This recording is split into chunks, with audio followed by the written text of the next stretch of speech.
This program is sponsored by Bet's Gold Coin. Join us for family-friendly dining. Well, hello, and welcome to our new show, A Little Bit of This and That in Mariposa. And today I have a guest with me, Bryan Starchman.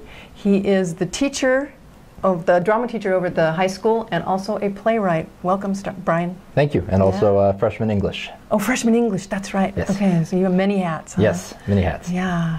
Well, as I said, this is a new show, and I just wanted to change a little bit of what we were doing so that we could sort of do everything in Mariposa, not just one special thing. We did one special thing for a while, so now we can cover maybe hiking up in Yosemite and teachers at Mariposa County High School and all sorts of people in our neighborhood. So welcome, and notice that the intro is under construction, so when all that falls down and you see a picture of that little hotel, well, Walt's going to keep working on that. It's going to get better every day. All right. So, and also another thing I wanted to do was feature a few of our area artists and our area craftspeople and our area merchants. And Nancy Radonovich was kind enough to let me wear this beautiful blouse today. That is a very beautiful blouse. Yeah. I was going to ask you where you got that from. Yeah, isn't it gorgeous? From the vault? From the vault. Oh, very nice. From the vault just down the street. Yeah. I know it well. Yeah? Why do you know it well? That's where you get all of the clothes for your sisters and your mother. Your prom dress and everything. Yeah, huh? when you want to buy local, you go to the vault. Exactly. She has some beautiful things, really beautiful things. So, Bryan, have you been up to Badger Pass lately? I have not. I haven't been for a number of years. I went when I was a kid. Yeah. And as an adult, I realized I don't like the cold. And so once I had a choice of going out in the cold, I stopped. But I remember having fond memories after getting up at 5 in the morning of going up to Badger Pass with my dad and my sisters. Well, let me tell you, it's not always cold up there. Today it was a beautiful spring day. It was marvelous. And also today is like the end of it being called Badger Pass, because as of tonight at midnight it all changes and has a new concessionaire. So things like this, oh my gosh, things like this, rare. These are going to be worth bundles on eBay, so watch out, huh? And then what is it going to be referred to as now? You know, I don't know. I heard something like Yosemite snow and ski and snowboard area. Something very creative. Will they even be able to use the name Yosemite? I don't know. Sure. Yeah, I don't know. Well, today was also Chuck Carter's last day. He's been the head of the ski school, and it's his 47th year there at the ski school. So congratulations, Chuck. You can go on to bigger and better things, right? All right. And Bryan. Yes. About you. About me. Yeah. You weren't born here in Mariposa, but but almost. Yeah, you were raised here, right? Yeah, moved up here, I want to say 82, so we just hit 33 years. Oh, wow. Dad and Mom moved up from Escondido, San Diego area, and went to MES here, went all the way through high school here, and then I went to UCLA for 4 years, and I came back. And I started substitute teaching while I was taking the LSATs. I was going to go to law school, and I fell in love with teaching, and this is my 15th year now. Wow. And Mariposa is wonderful, and it's going to call you back. So many people come back to work. Yeah, my little sister came back and teaches at the charter school. My older sister is back, and she is in a law firm with my father. Right. Big stuff. Yeah.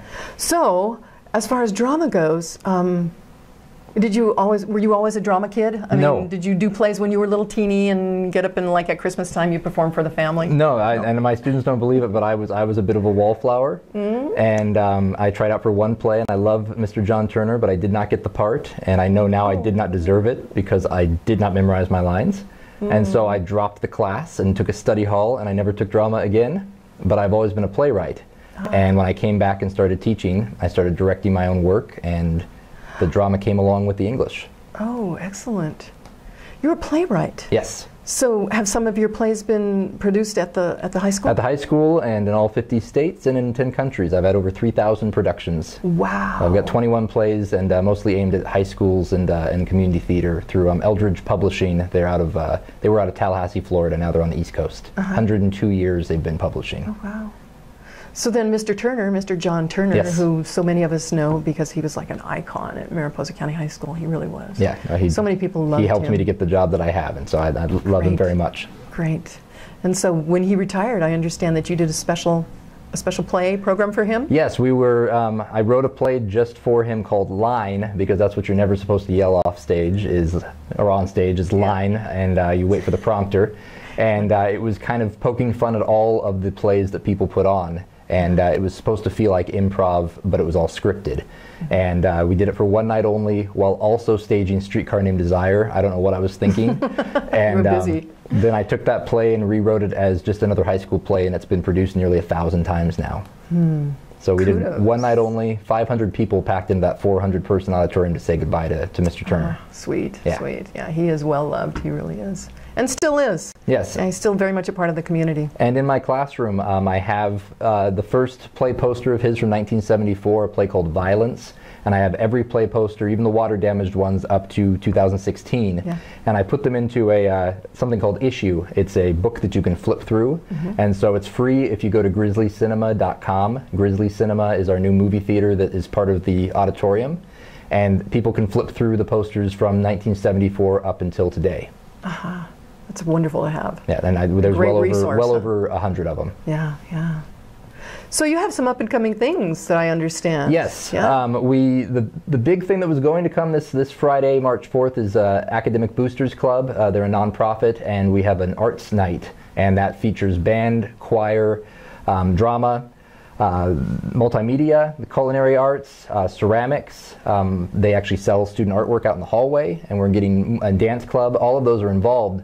But luckily, our boys basketball team, for the first time ever, has made it to the, let me get this right, the Sac Joaquin Division 5 final game at what used to be Arco Arena in Sacramento. It's a sleep train arena. It's 17,000 people. Yeah, I'm familiar with that. And our band is going, and they're playing Friday, so we're going to put off Arts Night and what we're calling hashtag Artists for Athletes. And we want to support the basketball team. Excellent. Arts Night happens every year. It's still going to happen this year. If you have a ticket, please hang on to it. We're looking at Friday, April 22nd will be our new date at 7 p.m. And that'll give us even more time to get ready for Arts Night. Right, so what sorts of things happen at Art tonight? We'll be featuring, my drama department will be featuring improv and actually pulling people from the audience and Whose Line Is It Anyway? Oh, fun. Rod Feaster starts with the band with 2 or 3 numbers and ends with the chorus. Walt Heburn's students show some of their multimedia projects. Dance Club, led by Stephanie Bobman, she'll have 2 or 3 dance numbers. And then we just have our brand new culinary arts program. The kitchen has just gotten completed in the main building where the old home ec room is, all stainless steel appliances. This new ROP program, they'll be actually cooking the goodies that you'll have during intermission. Excellent. All of the money comes back to Academic Boosters Club and all goes back into the classrooms. So they have helped me. We have a Marley floor, which is a dance floor. Cost thousands of dollars, and we couldn't afford it. The district didn't quite have the money for it. And that wood floor, the splinters were starting to affect the students. This was at the Feaster Auditorium? On the Feaster Auditorium, yeah, the John Turner total stage. Renovation, yeah. So we renovated that and have a safe dance floor. The ceiling tiles, we kept the ones that were undamaged. Those were original from 1936, but we had ones that had been water damaged. And so for $200 a pop, we started to sell those. I bought one myself. Those have all been installed. And so they just have slowly been building that theater up. Oh, it's a beautiful facility. Yes. Oh, yeah, and they have so many activities in there. I know Storytelling Festival goes on in there. Storytelling, Mariposa Symphony Orchestra. Adam Burns uses it for his Beat Harvest. Ethos just had a program there last weekend. Yeah, I saw that. We have a DUI court once a year where actually people are sentenced on stage in front of a live audience of students to kind of get across this is what can happen if you drink and drive. So we seat 400 people. There's no other indoor venue like it in the county, and so we really try to take care of it.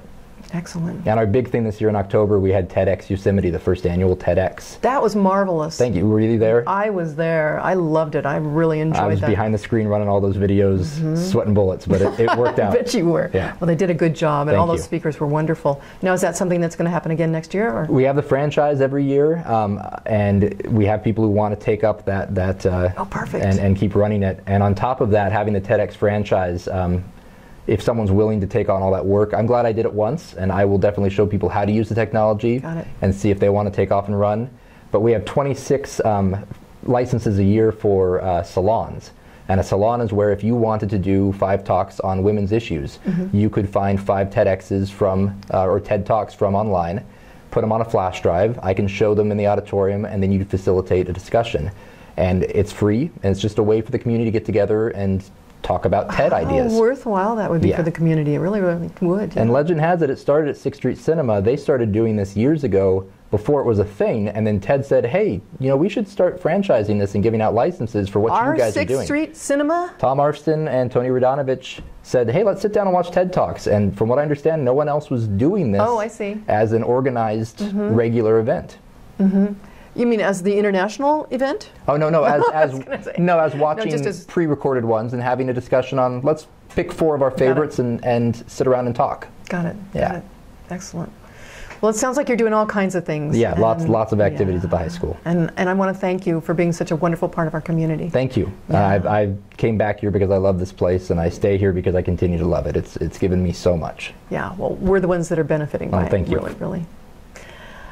So, there's our show, everybody, and thank you for joining us, and hopefully we'll see you again on This and that? this and that. Oh my gosh. It's because it's new. I'll get over it. I really will. Thank you for joining us. Bye.